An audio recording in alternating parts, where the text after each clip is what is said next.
All right, folks. All right, folks. How y'all doing? How you doing? My name is Tim Black. Welcome to the Tim Black Show. This is Choptank. I got my guest with me, my great guest, Marcus Ferrell in the house. Ferrell, how you doing, brother?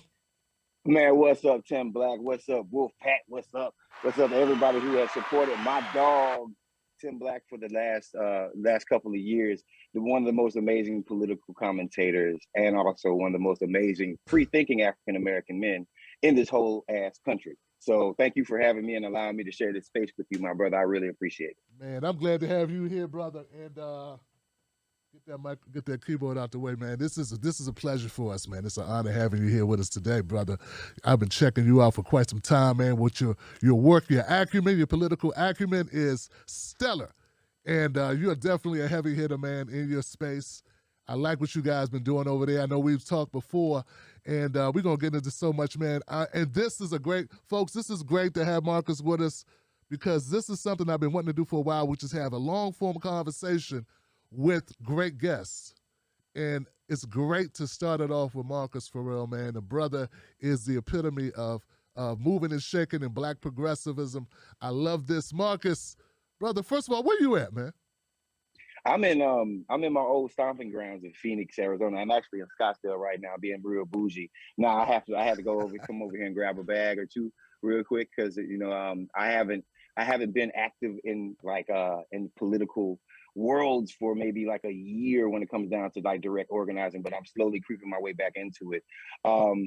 Just a bit about me. I don't know if your folks know me or not, right? But besides me talking shit in the chats, I used to be Bernie Sanders' National African American Outreach Director in 2016. I was Stacey Abrams' deputy campaign manager in 2018. I ran for office myself. I was the chief of staff of New Georgia Project during the year of our Lord 2019. And the reason why that is important is because of all the things that are going on border-wise right now. Mm-hmm. So like I do have a little background, and now I currently own a company called Restorative Roots. We are a cannabis brand and company that are operating in different states across the nation. And I am also advocating to make sure that African Americans and Latino folks, Latinx folks get the same amount of ownership in cannabis companies because we need a financial base to push our work and to actually lift ourselves up by those imaginary bootstraps. Restorative Roots. I love it. I love this, man. That's what's up. That's what's the brother. I actually do have you listed. I checked out your interview with my brother Shahid, man. And okay. Yeah. And I said, oh man, this brother, man, I didn't know. Chief of Staff, New Georgia Project, African American Outreach, Bernie Sanders. You took my fire, man. You stole all my talking points here, man.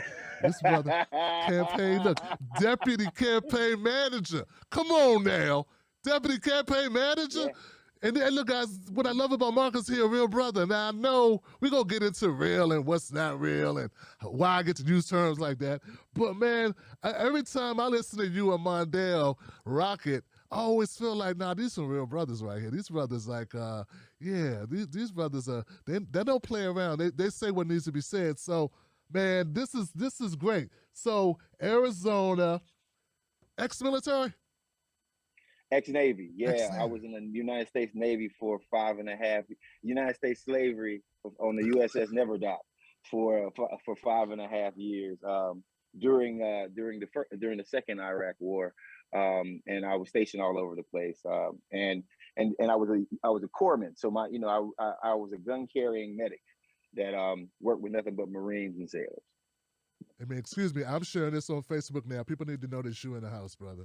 They need to know Marcus Ferrell's in the house, man. It's only right. I don't want nobody to get mad at me. Like, man, you ain't share it out there.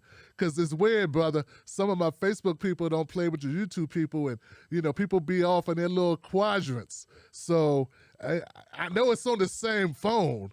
I'm like, it's not like you got to drive to come in the club, like, to come, pull up. You ain't got to go nowhere to literally pull up, but all right, so now we're on Facebook as well as on, so Navy and family, man, married, kids, anything, what's up? No, I'm a divorcee, lady, single ladies in the house. I'm a divorcee, but shout out to my ex-wife and shout out to all the women that I've loved in the past, man. You guys are awesome for just not putting me on blast for all of my ratchetness and mistakes that I've made. So thank you, sister, so much for everything that y'all haven't said.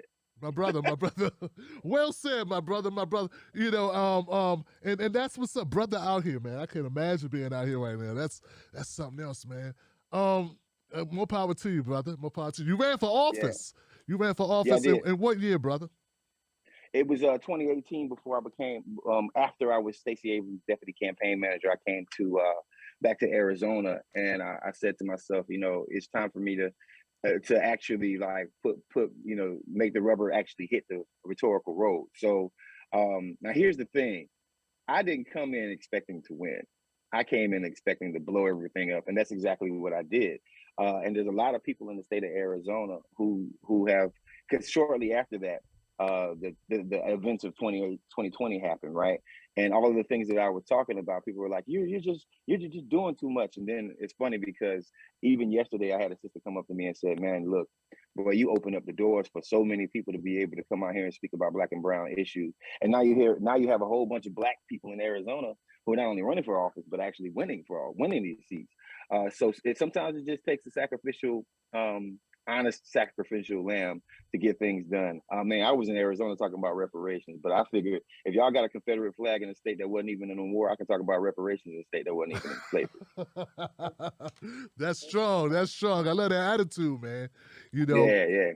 yeah, man. It's real, and I noticed that you guys, and you still do your show, political thirst. Yeah, we're clickbaity political thirst trap. Shout out to Mondale Robinson. He just announced for mayor of his hometown in Enfield, North Carolina. Yeah, so shout out to my partner Mondale Robinson. He's also the head of Black Male Voter Project. If you ever seen their work, you know that they emphasize trying to communicate with African American men, Black men in the South and in all over the nation to galvanize them and give them a reason to vote, and also hold politicians accountable. So I'm one half of the clickbaity political thirst trap crew. Every now and then you'll see my brother Benjamin Dixon showing up on that show because he's a part of our family also. We'll be resuming probably in mid-February, early March. We just have to give Mondale a chance to like do his campaigning and stuff like that. And then once hopefully we can talk this into existence, he's Mayor Mondale that's on the clickbaity political thirst trap and the trap squad. So shout out to the trap squad and everybody who watches us. And it's awesome. And it's literally awesome that our show is allowed to even be in the same kind of spacing and the same kind of conversations that Tim Black Show is on. Because before we started, now I'm gonna tell you the truth. Before we started our show, we were like, all right, how much real nigga can we be, right? Like how much real black man can we be, right? And then we looked around the space and there's only a few people who are doing it. And Tim, like your show is one of the motivators for our show. The only difference really is we are also political activists and community activists. Not saying that you aren't, but like we actually worked on campaigns, multiple campaigns, and we know how the policies and the do nothingness that we know exactly where it comes from, right? So, and that's sort of if you want a little insight on why people push policy during an election season, but are so stuck on doing absolutely nothing when they get elected. We're one of the shows that you should check out. Damn, that's exactly what we want to know. Exactly what we want to know. And brother, yeah, you guys have actually done the work working on those campaigns, brother. So that's a whole different world, man. There's nothing but respect and props out to you guys for being the boots on the ground, for actually being part of this. So you got insights that I definitely don't have, man, but I appreciate the props. And I'll tell you this, man, and we'll get into this later.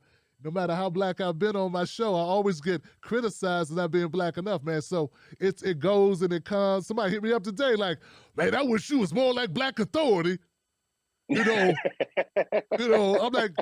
bruh, why you gonna pit me against this man? How you gonna tell another man to be like another man? Like if you like his show, go on. But I'm saying I really like you though. But if you need to be more like him, I'm like, come on, I don't need to be like that, brother. You probably Latino dude, short Latino dude anyway. You don't even know this dude look like. I got my whole family on my show from time to time. It's more than one way. We got to remember, it's more than one way to be black, right? Like, let's start with the basics. The first way to be black is to be black. The second way to be black is to be a black man or a black woman. The third way to be black is to be a black man, black woman that's walking around free. The fourth way to be like, listen, there's so many different ways that we can interpret what our blackness means and what it means for society. Here's something that I've been thinking about recently that I don't think we give enough thoughts to, and that is black folks influence all of culture. So people are willing to accept Jordans, a shoe from a black man. People are willing to accept rap, trap music. People are willing to accept certain types of clothing. People are willing to accept all these things, but they don't want to accept the culture of our politics, our liberation politics. Believe it or not, even Nike and Jordan is definitely a corporate entity. That started, the reason why it's famous because of our culture. And if I'm wearing my J's to a protest, understand why I'm wearing my J's to my protest. Understand why I'm rocking things the way that I rock it. You wanna rap, you wanna listen to trap music, you wanna have say 21 Savage, 21. You want to do all that, right? But you don't want to hear what we are and why and how we got to the place where we need to talk about liberation politics and reparations, right? Like it's in the music, even though they don't say it. All the music that you're rapping right now shows you reasons why reparations are owed to us, but we don't want to accept that aspect. They want to accept, okay, you're just supposed to rap, sing, tap dance like a little monkey, and shut up when it comes down to the things that we tell you you're allowed to. Yeah, that's pretty much it. I think it goes a little bit deeper. I think some folks, they just don't want to give up nothing, brother. Like they just feel like it's gonna cost them something, and I get that. Like I just commented on the Dr. Sandy Dirty sent out the tweet. Shout out to Dr. Sandy Dirty and Kirsten Mullins, Dr. Kirsten Mullins out there joint. They're my peoples, man. Much love to them and all the work that they do. So he sent out a tweet, and it was a response to an article that's talking about giving black women $850 a month. I forget which state it is, but I don't think it's Georgia. I don't think it's Atlanta, Georgia. But anyway, that be that what it is. It was about an $850 a month stipend for the next 2 years, and they were saying, well, this closed the racial wealth gap. And he was like, I don't know if these people are playing games at this point, or are they just want to be? Are they being obtuse? Are they still ignorant? Like, that's not going to build wealth. And I'm like, so I responded to it, and I said that, it's if you would give somebody, $800 a month, of course they take it. Who would not take extra money? But that will not change the wealth condition of their family. I mean, to imagine getting a $10 raise, because that's really what it is. 40 hours a week times 40, that's not even $10 an hour, actually. But okay, I rounded it up to $10 an hour. You would to assume that would close the racial wealth gap. That's just a cable bill, a mobile phone bill, and a monthly supply of Whole Foods. You're done. Right. That's it. And maybe a little bit of money to get your clothes dry cleaned. I don't know. But that's about it, man. Or maybe just to fill up the gas tank. I mean, depending on where you are and where you got to drive to go to work. So, like, to think that to even, like, put in your brain that this might be enough. And someone commented, Marcus, they said, well, Tim Black, everybody's hurting. Everybody's money ain't tight. Now, I say all that to say, in the article, it tells you that the poverty rate for black women is like 38%. For black men, it was 27%. For black women, it was like 7%. And for white men, it was 5%. That same person didn't read the article to find out that black women's the position of black women in that particular location. The reason why they're getting preferential treatment is because they're so far behind. But they wanted to immediately interject how bad white people got it. Because they themselves are not doing well. You understand what I'm saying? Obviously, they aren't doing well, so they think the rest of white America. So I think there's a disconnect, Marcus, with individual white people not seeing that their plight is not systemic to the majority of white people, that overall, it's so many white people, a lot of white people are doing pretty well. Well, listen, man, I want to take it back to what Brother Chris Rock said. Very simple statement. He said, I'm a millionaire, and I'm famous, I'm on television, I do all this stuff, and my next door neighbor is a dentist, right? And he's a white dentist, right? Like, and I think that right there in itself sort of shows you, first, we cannot ever overlook anybody's economic plight. I refuse to do that. I don't, but I do racialize it because the percentage of us that are going through it as African Americans are at such a larger rate, and systemic things that have happened to us are so intolerable at this point. I mean, let's think about it. I'm in the cannabis industry. Less than 4% of ownership of cannabis companies in America are Black. Yet more than 60% of, or 50%, more than 50% of cannabis arrests in this state, in this country, is Black people. There's a systemic equity conversation that folks do not want to get into because the rules are not necessarily applied to us. I was going through the house buying process. Everything was moving along perfectly fine. Everything was moving along perfectly fine until one day I looked on my LinkedIn and there was the mortgage company, somebody from the mortgage company that I was going with at the time had looked at my LinkedIn profile, and I was like, that's interesting. I wonder why they're looking at my I mean, because you can see, right. can see when people somebody, that visit your profile, and then all of a sudden, the field goal post, the goal post started moving on down the road. Okay, well then, show us your future earnings and your prospective earnings, and give us X, Y, and Z on your white pager, and what's your, and I mean, I know other folks go through this, but it was almost closed, and they let me know that. Then they looked at my LinkedIn profile and was like, and I can only imagine that how many other brothers and sisters. It's been proven, like the case in San Francisco, where the sister and brother whitewashed their whole house and took down the Black pictures and put up white pictures and white families, this, that, and the other. And all of a sudden, the house appraised for $250,000 more money. Yep. $250,000 more money. This is the society that we live in. So, to my white brothers and sisters, you got to understand something. Yes, you're broke, but you have a much quicker opportunity to get out of your poverty level than an African American woman or man, and that's a statistical fact. I don't have to prove rhetoric, or I don't have to prove anything about it. Like, you know what? Even homeless folks can go put on a suit and cap in some companies. And if you're a white homeless guy, you put on a suit, even though you might have a mental issue, you can go into it and get a job because of your presentation, because of what is expected out of a person who is supposed to look like a human being that works in that company. And besides me, where I can put on a $1,000 suit that's more expensive than the one that you got on, tailor fit, gator shoes, not even gator shoes, because that might scare them off. So let's go ahead and go with some nice old Stacey Adams, or let's go with some nice old Brooks Brothers shoes, whatever, right? Like something that's basic. And I go in that same job, and they're going to ask me questions like, well, what makes you angry? And you know, like, the questions are different, the thought process is different. So you know, that could even be a part of a reparations package. But Tim, I'm gonna tell you something. I no longer believe that reparations should be stripped down to money. I think reparations should be stripped down to land. I'm gonna tell you something. If that same city that said that they were gonna give $850 worth of money to people a month, I'm just saying, how about this right here? Don't do that. Whatever 850 times 12 months is, give me that in land. Give me that in land in my city. Give me that amount of. I don't care if it's like a 5 foot quarter-inch block. Give me that in land, right? Right.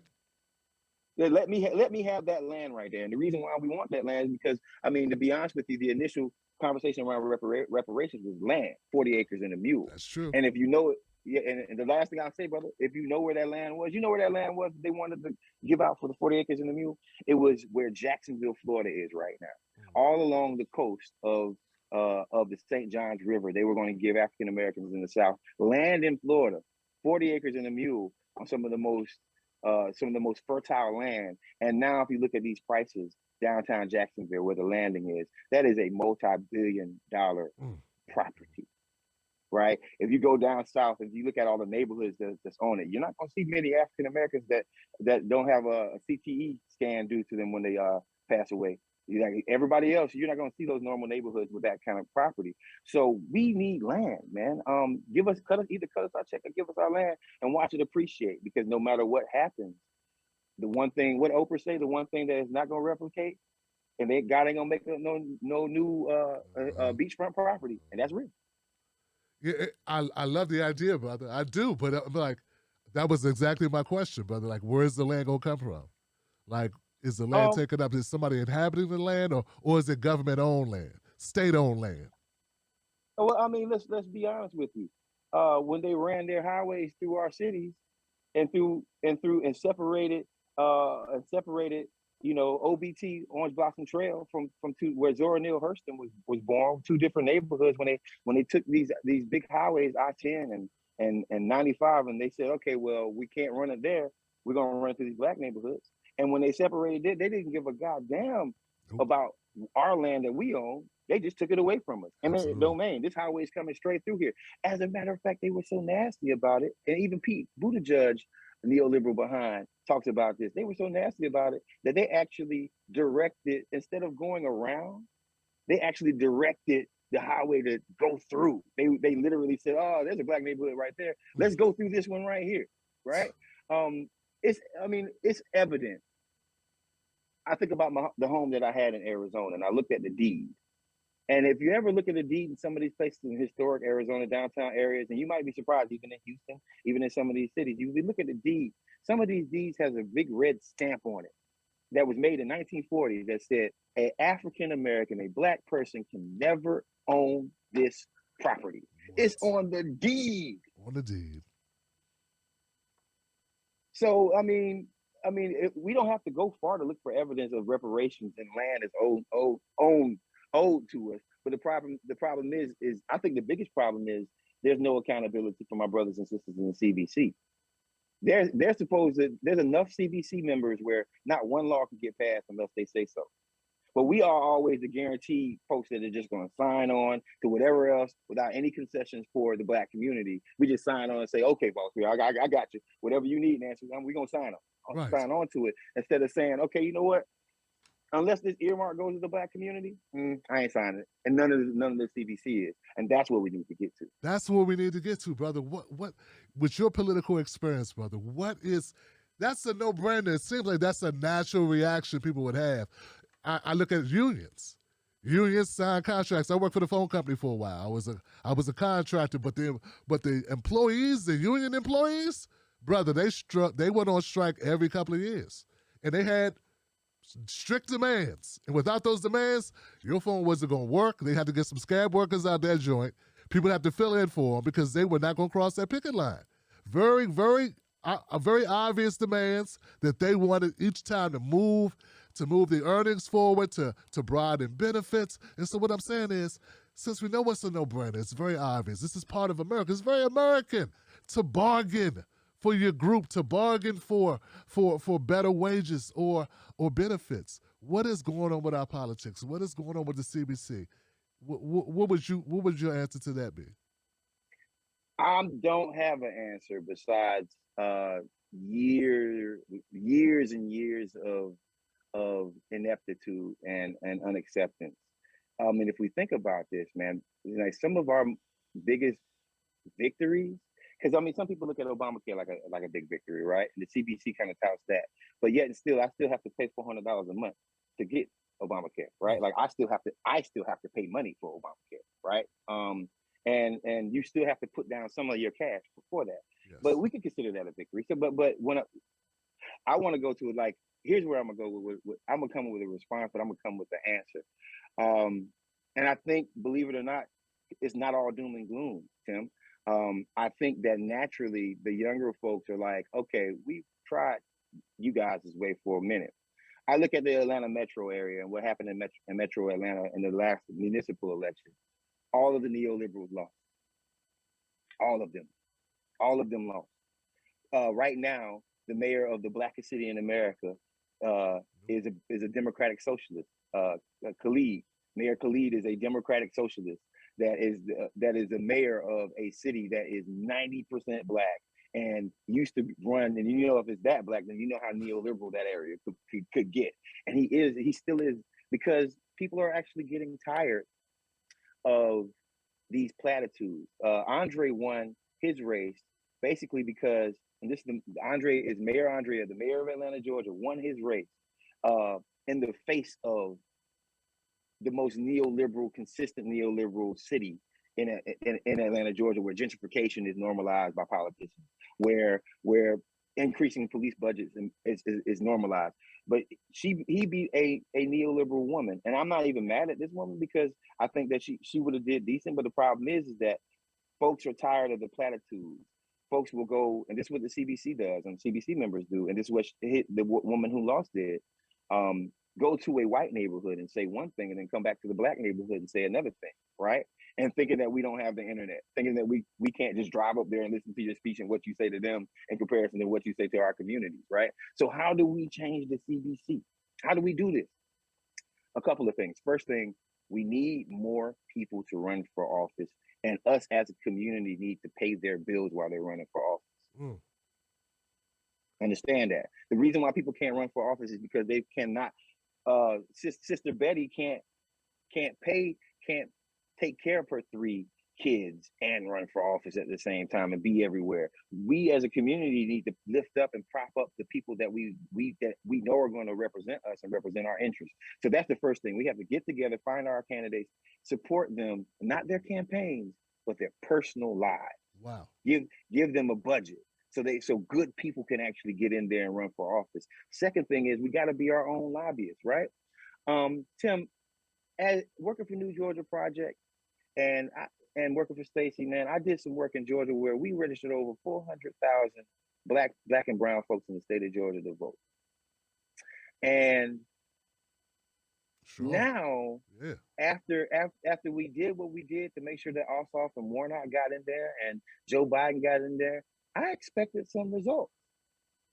And now I think about those 400,000 people and say to myself, if I approach them again, what can I say? Am I just capping again? Am I just lying again? What is the statement that we make as organizers to these people that have not done anything? And the White House's response to us is, well, just organize better. What?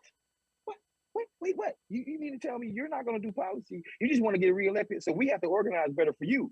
But you don't want to give us anything. Right. That's why so many groups yesterday decided, you know what, fuck your speech show. Because you're down here capping. You're down here lying to us instead of being up there in DC and doing things like, see, here's the thing. You might not like Lyndon B Johnson, right? I'm gonna use Lyndon B Johnson. Lyndon B Johnson had a 1,000 times more difficult pathway to passing the civil rights bill than Joe Biden does right now. Right. But you know what Lyndon B Johnson said to people? Lyndon said, your state won't get $1. If you don't do what I say, you're not going to get any money. I'm not giving you your whole. I don't give a damn if you're in poverty. You're going to be in poverty again until you sign on to this bill. You get no. You get no money, right? People think the Civil Rights Act was some daring. The 64 bill was some daring, amazing organizing work, and it was. But it also was Lyndon B Johnson not being the racist that he was, strong arming people. Right. Yep. So we don't have politicians right now that are willing to strong arm as many. Cory Bush is willing to strong arm. But if we had a whole CDC that was willing to strong arm, instead of playing these neoliberal games, trying to get reelected using oil money, using corporate, using private pharmaceutical money. Like Bernie was right about a couple things. I got my issues with Bernie. I think we all know that. But Bernie was right that everybody has their source of money that they get their cash from and to get reelected. And that becomes more important than actually passing bills for people. Black folks have 2 options. And this is the last thing I say on this, man. And I'm scared to say it because you got a very popular platform, but I got to say it. Either we don't vote. I know that sounds crazy, especially for voting rights activists, but because we keep giving our votes to people who don't do nothing. It has to be one cycle where they got to pay their price, because this is just option one. Because if we keep voting them in, we voted them in over and over and over again and haven't gotten a single thing from them. And then here's the problem. When Republicans get in power, they can't really do us much better unless they're trying to literally put us back in. It's not like life has changed for African Americans from a Democratic president to a Republican president. I hate to be like that. So that's option number one. That's the nuclear. That's the nuclear bomb, right? Boom. Nobody wants to say that publicly, but that's the nuclear bomb right there. Boom. Option number 2 is we get organized and we actually have honest conversations within our own community before this election cycle, before this next election cycle, before these midterms. And we say to politicians, don't come here unless you are going to do something about what we need done. And if the only thing that you care about is making it so we have the right to vote just so we can keep voting for you, then that's not what we want. We want, okay, we like the right to vote. That's important too. We also want to have conversations about jobs in the African American community, Black jobs for Black people. We also want to have a conversation about reforming the police department, because y'all took the 2020 momentum, y'all took the momentum for 2020, the anger from 2020, y'all got elected with it, and then you went right back to, I'm gonna give the police more money. Yep. So those are our two options. Either we skip this one out, hey, y'all got it. Y'all skipped out on us, we're gonna skip out on y'all. Or B, we get organized within our own community and have talking points. And also, last thing, brothers and sisters, Black women and Black men, let me tell y'all something. They are going to try to divide us. Ooh, they are going to try to divide us. This election cycle, they're going to put out things for Black women, this, that, and the other. And then they're going to literally stop talking to Black men. And then Black men, and then they say, well, you guys are Trumpers anyway, right? That's what they try to do. They try to make Black men out to be this, that, and the other. We're not. We're not. But what we have to do is we have to come together as a community and don't let outside influences separate us. And we have to fight together from a community. So if y'all want to continue to use Black Girl Magic and Black Boy Joy, that's fine, as long as it works. As long as it works. As long as it works. As long as it works. Marcus, man, you hit on a lot of points, man. I'll tell you that there's a couple things I can take issue with, but I think the main thing I want to point out, brother, is when people run for these elections, because a lot of people hit me up, they want to come on the platform because they're running for an office. And I'm Black Tim, I'm running, what's up? My thing is, have a track record. My thing is, have a track record. Everybody want to raise money. I don't feel good bringing people on my show to fundraise when they have no political experience. Run for dog catcher first. Run for crossing guard. Little league coach, I don't know, but do some of the work, my brother, my sister. Take Toastmasters. Do something. Put out videos. Hold on, Marcus. They show up, brother, with nothing, brother. They show up with no skills, no resume.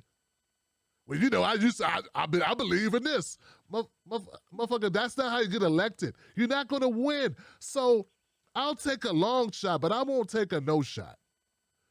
You know, I'll take a long shot, but I'm not going to take a no shot. Now, when you're going to take money, because we all know why you coming on. You coming on to say, oh, give your money to, and then go to such and such website and deposit money. No, we're not going to do that, because I have to answer to my people. So similar to you, Marcus, when you say, hey, if I'm talking to these voters, I'm out here in the field, in the trenches, and I'm telling them, this is our guy. You want your guy to go deliver, because that's your reputation that's on the line. Well, it's the same thing with my reputation. When people come through my show, and they have no political acumen whatsoever, if I should not be a better speaker than you if you running for office. You should make me feel like, damn, look, I'm humble. If I got a bad mofo in my presence, I know I got a bad mofo. Marcus is a bad mofo. I know this. That's the way I should feel about a candidate. Like, this person has something. I had Isaiah James on the show. Isaiah James, great order. Military background. Vet who served in Iraq, came back, PTSD, got a great story. That brother would have won if he would have been able to go on that campaign trail, Marcus. That's right. He got shut down because he couldn't get out and talk to the people. He would have won that shit. But with COVID-19, it kept him from being able to touch the people and get out amongst the people. So my thing is, I want to support candidates, and I agree. I agree. That is one route to take, have more brothers and sisters elected. But, man, they got to be serious, man. Don't just show up looking for the bag. Well, what do you think, Marcus? What do you think? So first, you're right. So it's not even pushback, but I want to add something to your thoughts. I want you to think about this a little bit. When you go from dog catcher to city council person, there's a higher chance that you've already been corrupted. Damn. Right? See what I'm saying? Like, that's quick, brother. Yeah, you think what I'm saying? Like, when you go from dog catcher, like, you will. When you go from dog catcher to city council person, there's a higher chance that you've already been corrupted. Right? See what I'm saying? Like, that's quick, brother. Yeah, you dig what I'm saying? Like, when you go from dog catcher, like, you will. When you go from dog catcher, like, you will for dog catchers. She's like, I don't want a brother or sister that has been a politician, elected official already, because they know the game and they have actually been in the trenches where the financial incentives are so much higher for them that you take the best people, they start low. By the time they get to mayor or Congress or state representative, they've already known where the money resources are, and they already might be corrupt. They already know how to play the game. I want a nice, ignorant, honest person that don't know shit. That's what I want. I'm not gonna cap to you. I want a person who has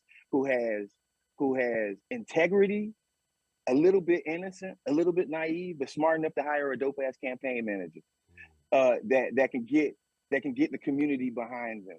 That is running because their actual son got arrested and beat up by a cop. Not running because they saw their son friend get beat up. Like, I want people who have integrity, that have not been corrupted yet, right? And even if they ran twice, I want these people with integrity who live in the hood, who don't cap, who and yeah, maybe they are ignorant, but then Tim, you say, well, you need to go talk to Marcus Ferrell. You need to go talk to the people who want intentionally. I can run your campaign. I know what you got to do. There's other people out here who know how to run your campaign and keep you honest, right?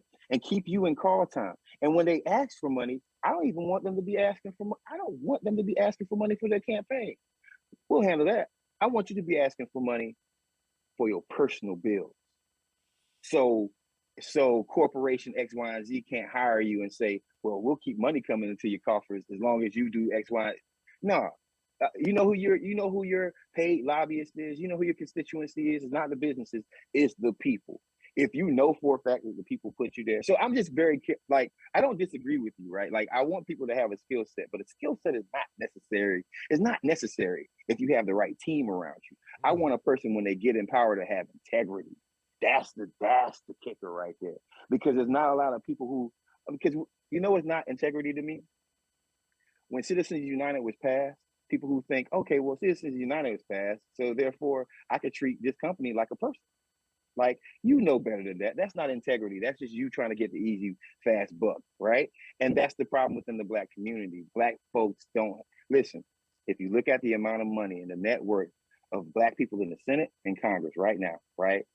Our net worth is literally millions of dollars lower than the average congressperson, average white congressperson. So that means that your job, listen, Nancy Pelosi got money outside of politics. Yes. Right? Yes. Jim Clyburn don't got money outside of politics. So how do you become a millionaire? See, these people are just human beings like us. Like you, I'm like Cory Booker, right? Like Cory Booker, he's a U.S. senator. He is worth, I believe he has made the lowest amount of money. Him or Warnock, they're both like on the same level. But John Ossoff, that brother is a multi-millionaire, right? And he was a millionaire in his 30s. And that money, some of that money was given to him. So what I'm saying is, in order for us to keep up with the Joneses, and not stay with the Johnsons, right? We have to be able to make sure that our politicians are financially secure from our community. That's it. I mean, it's a heavy thought. It's a heavy thought. Yes, it is. I look, man, I appreciate you, having your point of view on this, because I had not considered that. Is that bad, brother? Like, dog catcher corrupted? Dog catchers get corrupted too? Goodness gracious. Bro, not this one with the Alpo. We don't want the kibbles and bits. Damn. Well, let's talk about it. I mean, think about it for a second. If you run a private shelter, if you want a private dog pound, right? And you know the person that is creating the rules about and regulations about puppies and cats and shit running around your town, and then they say, well, we want every single dog caught to go to our shelter instead of going to the public shelter. Guess who the dog catcher? Guess who they're gonna be donating money to? Yeah. Come on, man. Damn. Come on, man. Damn. It's true. It's true. Hey, man, I'll tell you though, man, for a minute though, like I'm getting it. I'm getting it. It's I was looking at things. I've had one of the biggest knocks has been I've been too idealistic. You know what I'm saying? And I've had to Yeah. really dial it down and say, you know what, man, brother, these people trying to these are jobs. These are These are jobs. jobs, brother. I look at Simone Right. Sanders, and I gave Simone Sanders so much smoke. I'm like, how you gonna work for Bernie, then work for Biden, then work for Kamala? Now you at MSNBC? Let's see, hold on a second, man. This sister, all the shit people talk about her, you know what she did? She shut up. I'll never hear her out in the street throwing those people under the bus who threw her under the bus. I hear her being quiet and getting her bag and going on and pursuing her career.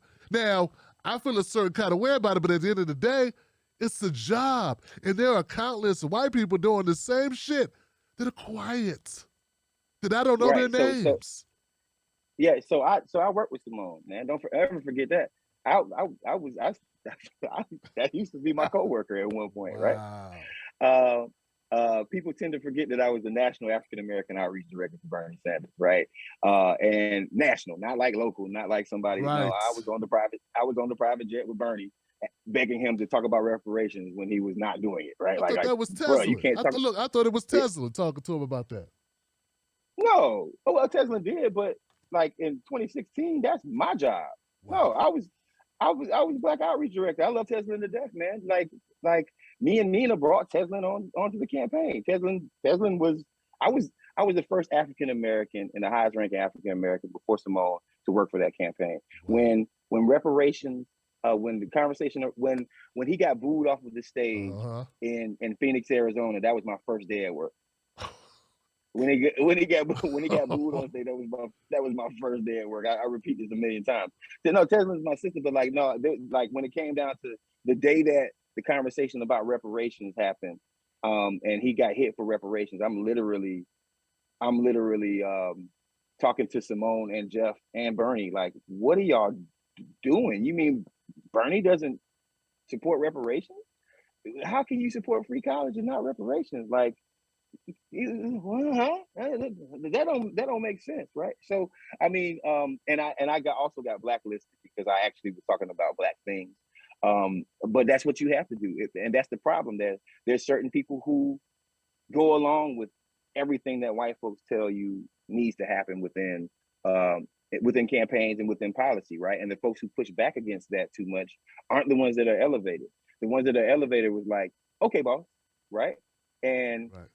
I'll just say that my choice out of the coworkers that I had, my choice was to actually keep talking about Black liberation, because my paycheck and my status has never been more important than where African Americans need and the type of leadership that African Americans need in our community. There's some people who do whatever the hell they got to do to get to the White House, and I don't knock them. Go get that bag, but don't come like you're speaking from a love for the Black community, integrity, a viewpoint, when the only thing that you do is defend the president's actions when the president can make mistakes. Like, you can, like, I don't think there should be that many people publicly going out and defending what Joe Biden does and says.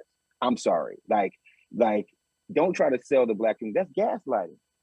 Don't gaslight the Black community, man. Like, it's not, that's not good. Like, you don't sit up here and say, well, Joe Biden has done X, Y, and Z for voting rights in the past, when, I mean, to be honest with you, he has the pen now. He has the power now, and he hasn't done it. So what are you talking about, right? Like, but there's people in politics, and this is what I'll say, this is the last thing on it. There's people in politics who, you never want to count nobody else's chips, right? I'm not going to count nobody else's chips. You do what you want to do, right? But don't lie. Don't cap. Stop being so willing to take advantage of the African-American community and your placement and your skin tone. Don't use that beautiful skin tone and those beautiful African features to relate to communities on some bullshit. Yeah. And that's kind of what I got from that situation, man. I wish that sister well, but on the same token, man, like, there's, like, here's my thing. And also, don't go on MSNBC and be to the right of Tiffany Cross and Joy-Ann Reid. Are you serious? Wow. Wow. Wow. I didn't know that. I know that now. Yeah. Yeah. Yeah. It's like, I mean, there's no excuse for that. See, that's the old Tim. This is like, You know, man, I've gotten to arguments with your brother, Dr. Jason Johnson, on this issue, and it's like, brother, he trying to tell me like, nah, and I was like, why is this brother? Dr. Jason was a professor at my son's college. My son, your son went to Morgan State. Yes. Yeah. Okay. So I met Jason in person at Politicon. And we went back and forth. We had this conversation. My son there with his camera filming it. Like, this is super. I see. So, like, I'm like, why is Dr. Jason on this? I see him on MSNBC and he's on this shit about burning. He's going in and he's saying these things. And I walk up and he's in person at Politicon holding court with like 5 white women saying the same things. Bernie Sanders' campaign is toxic and all this shit. So I interject. I jump in it. And we got this all on film. It's on my video. It's on my YouTube channel. Impromptu conversation. And later I'm like, what is up? Why is Dr. Jason Johnson, like, what is up with his mentality? He teaches at a black school. He around black students. He a black man. I know what is it? And I'm like, this brother is navigating space that is a certain way. And it's a job. And I know I remember that, having a job, but I've been so far removed from having a job. Politics is still a job. I guess I'm getting back to that part. I've been trying to condition myself to, because I've been in so much shit, Marcus, because I've been frying people. I've been roasting them, right? Brother, I've been roasting and burning bridges, brother. But forgetting this is a business to some people as well. They feeding their families. And here I am talking about idealistic. Okay, for instance, I say, why aren't they talking more about black issues? Not really dawning on me that once you talk about black issues, your money goes away. Like not, you know what I'm saying? So why isn't Kyle talking about black issues? Why isn't Jimmy talking about black issues? And then guess what? I talk about black issues and all of a sudden I lost half my support. That's right. It doesn't mean they're white supremacists. It could mean they just like their money. Like, it may not be anything personal at all, but I was just from an aspect of, we independent media, Marcus. We got to fight for black people. Got to fight for disenfranchised people. Fight for indigenous people. Fight for people who are disenfranchised, who are on the bottom. We have to fight for them. Why are these people fighting for these people? Why aren't they in the fight with me? And now I'm not excusing it, but now I understand it in a way that's different because I have a family. And I'm sinking. And I know why now. I switched from 50-50 to 70-25. and it wasn't that much of a switch, bro. Like, listen, I watched that happen to you. Trust me, dude. Like, I watched that happen to you. What people don't realize is that, like, political operatives, we watch all y'all shows. Like, we watch everything, right? That's why I did my own show, because I'm watching and I'm like, oh, well, maybe I need to go ahead and interject some things that y'all don't know, right? So that's why I started Clickbaity Political Thirst Trap. Let me tell you about Jason. Jason is one of my best friends on the planet, and I don't give a fuck what nobody got to say about him. Let me make that official, right? I don't give, because when you brothers with somebody, y'all gonna argue about your thought process. If you think that I'm not arguing with him about a lot of his views, I mean, he'll tell you right now, I literally get on his nerves more than any other human being could possibly get on his nerves, right? But listen what I'm saying to you. I ain't gonna cancel just because he's a television personality. I'm not gonna cancel or even try to attempt to cancel another brother for having a thought process. And also, here's my thing. A lot of people don't understand this. When he is progressive, and when he does say progressive things, we look right over that. But he just said something progressive to millions of people. When he does take a talking point that I've given him, right? Like, and it goes as far as it goes, right? I'm not sitting up here defending Jason. Y'all can hate him, right? The whole island of misfit women thing, like that was, to me, that was overblown. I'm sorry. I love Nina to death, and I told Nina to her face, right? Like, and also I was one of Nina's highest donors, so y'all can shut the fuck up, right? Like, y'all can shut the fuck up. I gave Nina more money than you did. How about that, right? Whoa. So you see what I'm saying? So you can shut the fuck up, right? What I'm getting at is that there's different degrees and levels to how we pursue Black liberation, right? Some people need to be able to stay in the room and keep that job. Some people need to stay in the room to even have those conversations. Some people need to be in the room so they can invite Marcus Ferrell and Tim Black on MSNBC, instead of it being a whole bunch of people who the White House has decided to put on their show, and they get nothing but people who are trying to explain away why the Black community really doesn't need anything, right?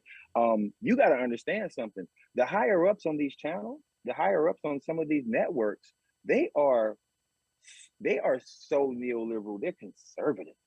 Yes. It's bad. So even to the point where you got to think about it, man.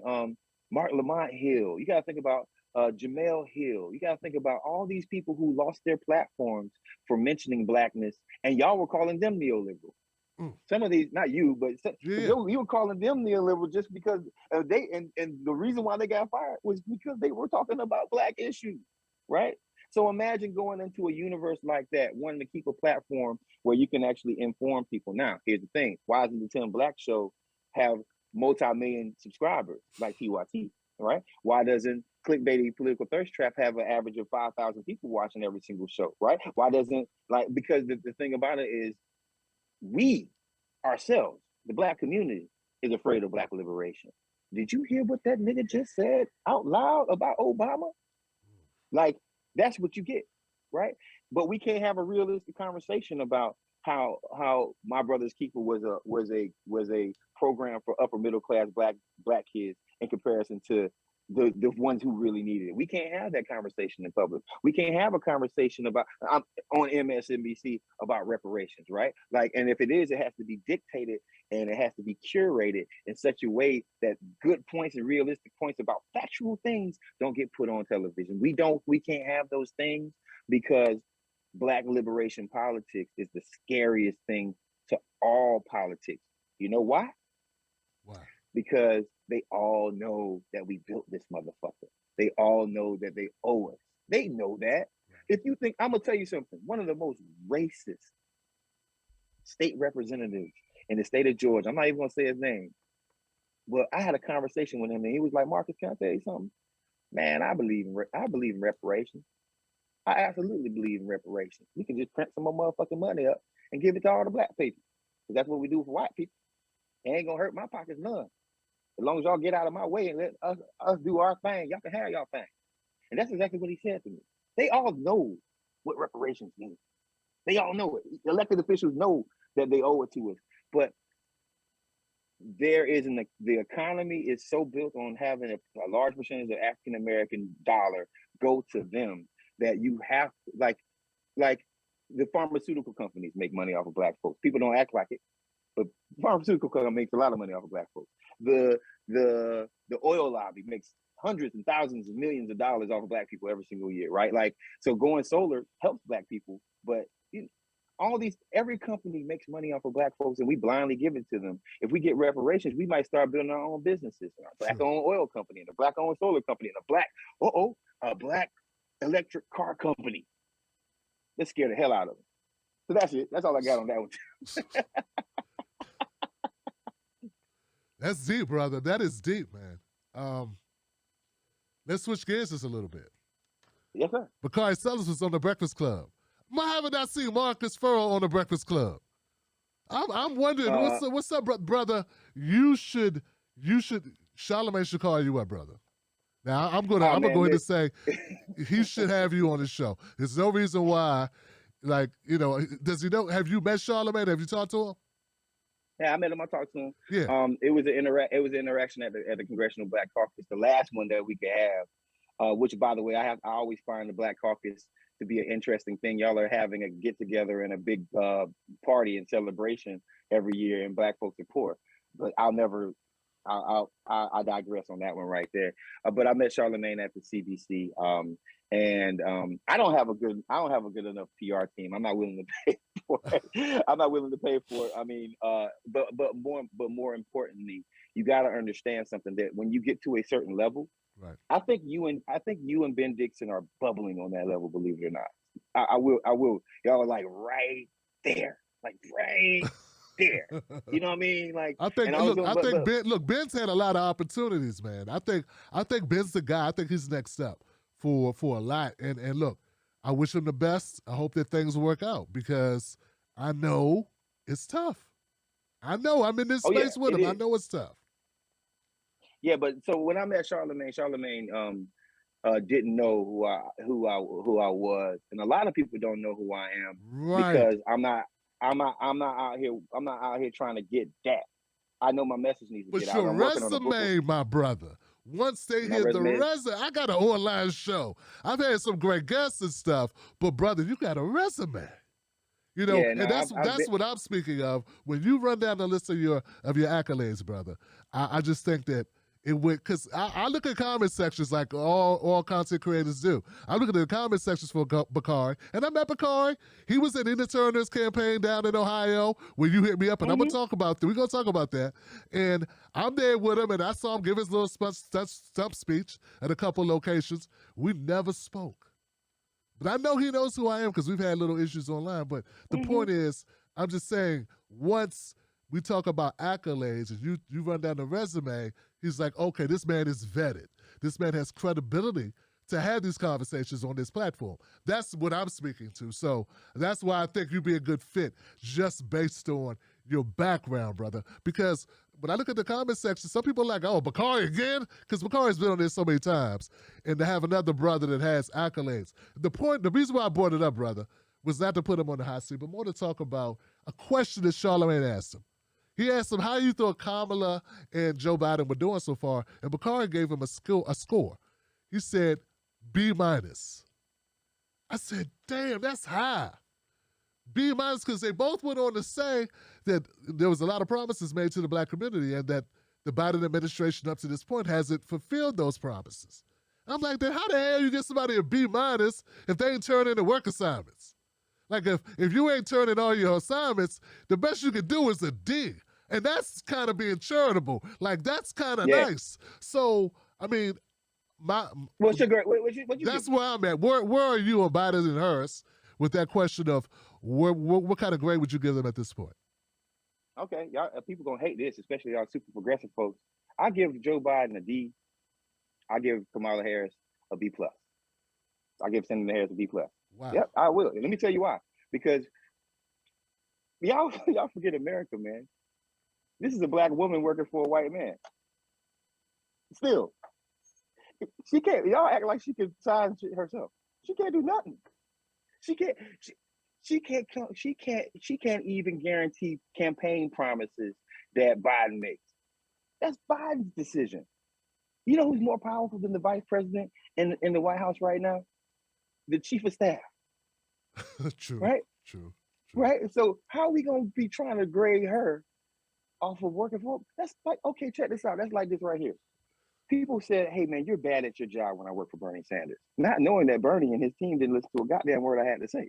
So therefore, the public product is one thing in comparison to the work that's being done behind the scenes. We have no earthly idea the work that Senator Harris has done behind the scenes. Yes, we know her history. Follow what I'm saying to you. But we are literally looking at Vice President Harris like she has some power. She don't got no power. Like, we know her history. We can grade her history. We can say, oh, you put black people in jail. Oh, you did that, this, that, and the other. We can grade her history. That's fine. That's fair, right? But what we can't do is grade her work in the White House right now because she is not the person with the power.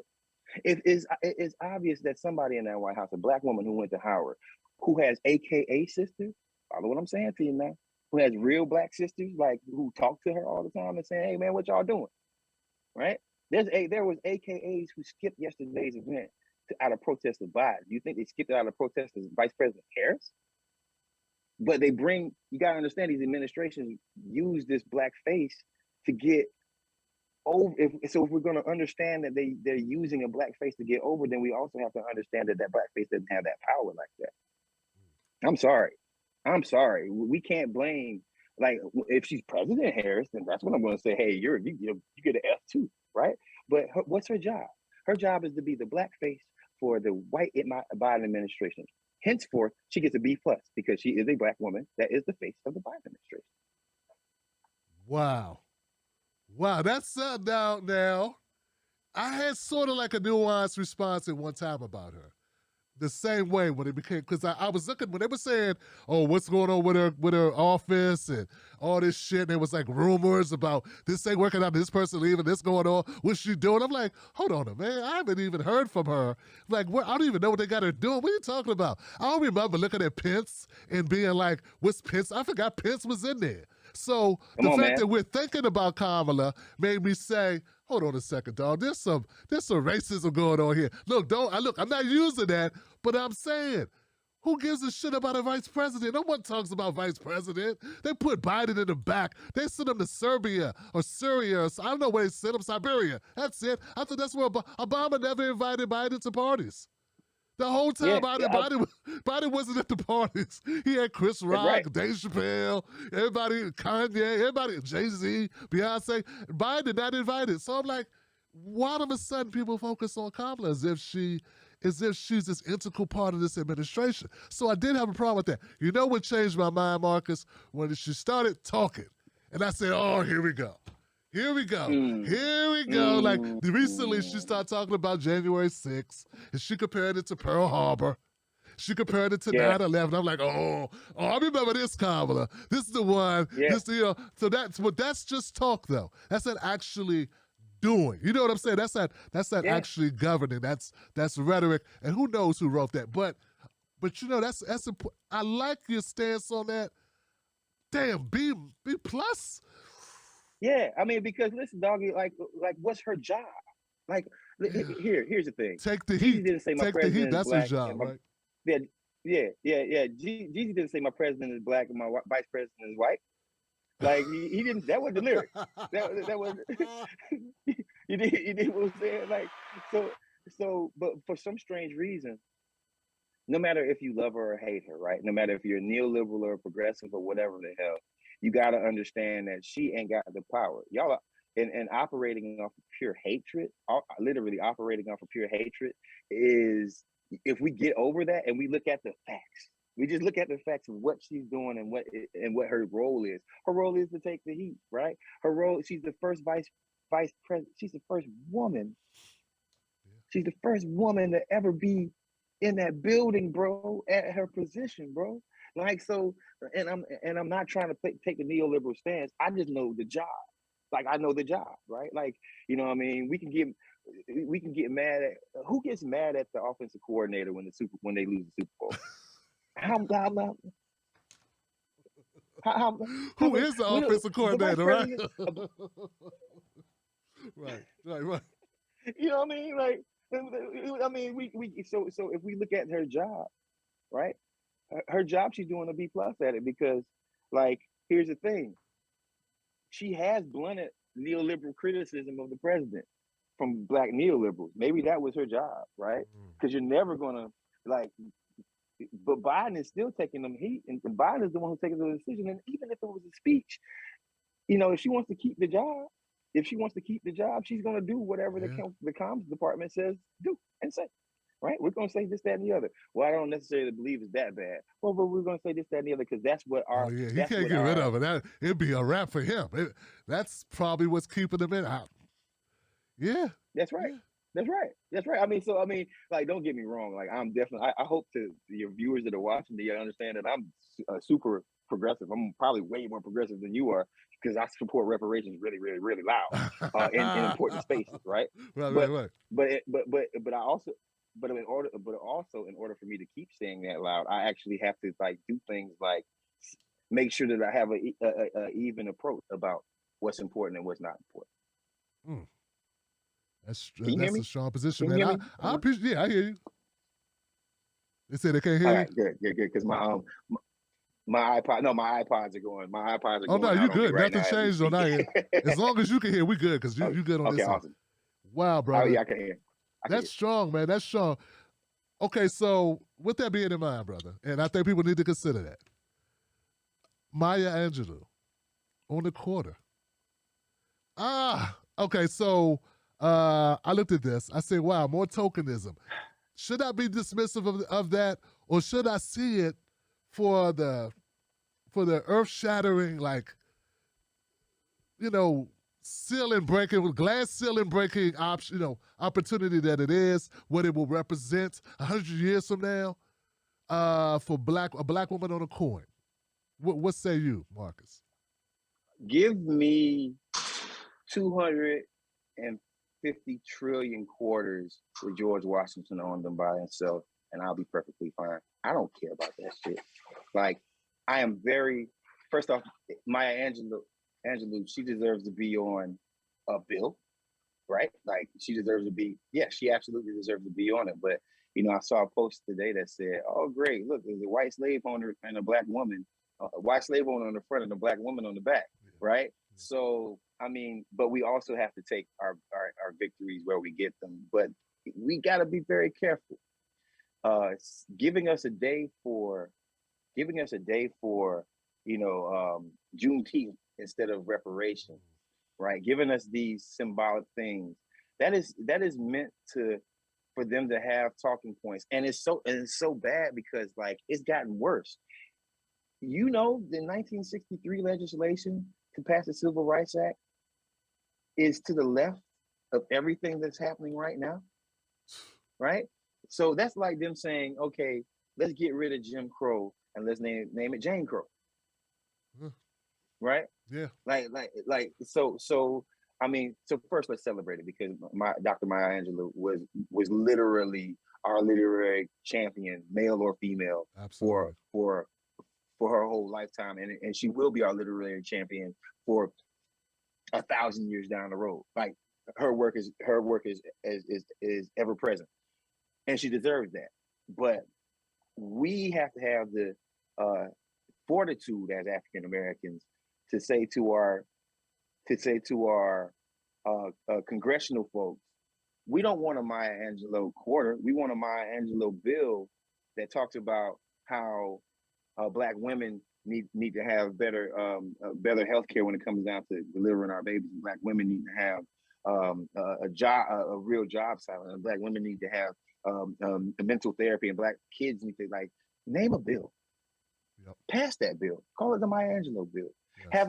Have $2 billion go to Black women who want to go to colleges and study the literary arts, right? Like, that's what I'm talking about. Don't give me no fucking quarter. I could ride with that. I feel the same way. I feel the same way. I want something more substantive than this. It feels so exploitative. It's just her likeness. It's not really, to me. It's not really an honor. Yeah, I could go with that. A bill in her name that benefits Black women. That would be phenomenal. That's it. That would be phenomenal. Give me that, and stop being so. What's the best way for me to say this?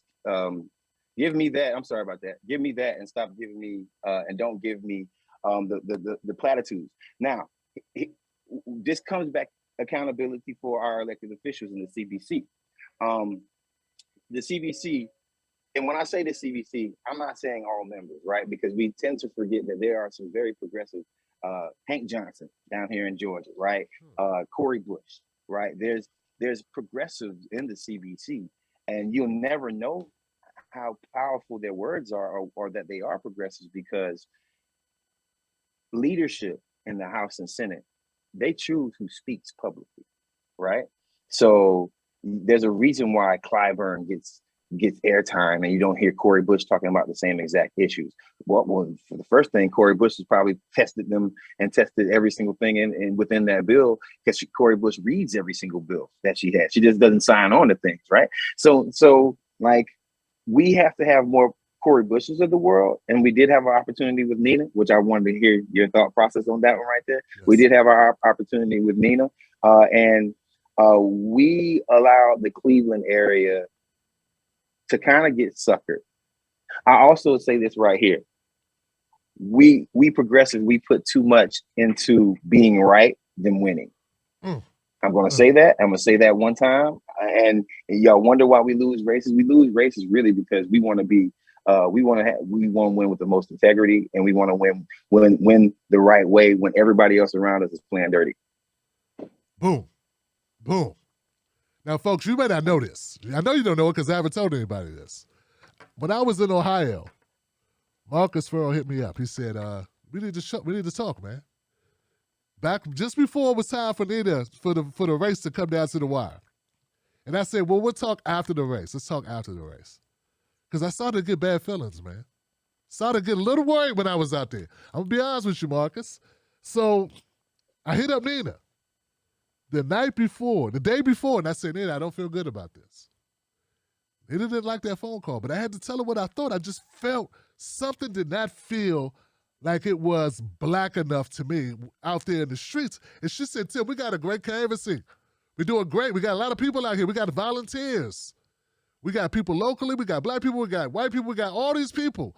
Don't you know that Chantel wishes she had the army that we had? It was not that army. See, I don't know the things Marcus knows.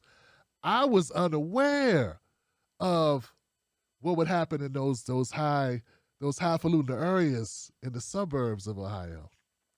How those one-issue voters, man, who did not care about Chantel Brown's record or stances or people that died in the jail. I mean, I know all this stuff. They didn't care about that. They care about what Nina said about Israel that time or about Palestinians. Because she really didn't comment negatively about Israel. She just commented on the need to support Palestinians and human rights. That's it.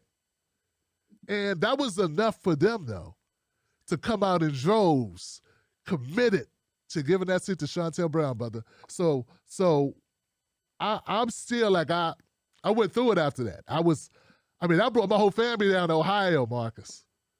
I got kids, the wife, all of us down there helping with that campaign. I'd covered it for months and months. Every week I did an update on the campaign. And to see it go out like that, and then also to have people that call themselves progressive, Marcus, not only not support her, but be like, she running as a Democrat, fuck her. I'm like, oh. So for 3 years, we've been riding with her, and now when it comes down to her finally cashing in some of those chips from working with us for years and years and years, at the very last minute, you guys pull support from her when she needs it. It just didn't make sense. When she was working with Bernie, she was great. Now that it's her, it's a problem. So that's where I am on that. I'm still a little sore. I could say more, but I'm going to leave it there for right now. What do you think about what happened? I love Nina. I think, and me and Senator Turner had this one conversation, and I really only think she made one mistake, and that was she didn't acknowledge her comments about the president. All right, I didn't say apologize about the comments. I said she didn't acknowledge them. Right, like, and all she had to do early on in the campaign was say, yes, I said some bad stuff about President Biden, but if she's going to run as a Democrat and you want to win, you do what you got to do to win. Listen, we say things. If she said something like, we say things within our party, because I'm willing to hold the president accountable for the things that he says and he does. But that's it. That's it. That would have blunted all because the real reason why she lost, I don't even think it was the Palestine-Israel thing. It was the fact that they were hammering home statements about how she was talking about President Joe Biden freshly after he was elected, right? And these people, and these, you can call them what you want to, whether you call them like neophytes, whether you call them like, but we forget there's more than progressive. Also, because they turned out the vote that could vote for them, right? They did. They turned out the vote that their base, they turned it out. But in a primary like that, you don't want, if you have an enemy, if you are the enemy, i.e. Trump the second time, right? If you are the enemy, people will vote against you, right? And that's kind of sort of what happened. Also, we have to be careful not to run the same types of campaigns with the same people and expect different results. JW. All right. Yeah. Yeah. I'm sorry. No? We can't keep elevating the same people with the same ideas and then expect different results, right? Like give somebody else a shot, right? I wish Nina would have called me. I'm not even gonna lie to you. I wish she would have called me. That would have been a cheaper, more effective campaign ran than because I would have took less money. But it is what it is. Wow. brother, the data I looked at, brother, first of all, it's a special election. So the turnout's low, historically low, right? So look, you know better than I do. But, okay, so turnout's low. People like vote for what? Like, you know, because half the people that vote because they already there voting for some other shit. So there's nobody there to vote for other shit. They only coming out for this. And then they got to come right back around and vote again. And what, 6 months, 9 months later, a year later, come right back out? So I think that has something to do with it. But I swear, man, I looked at those.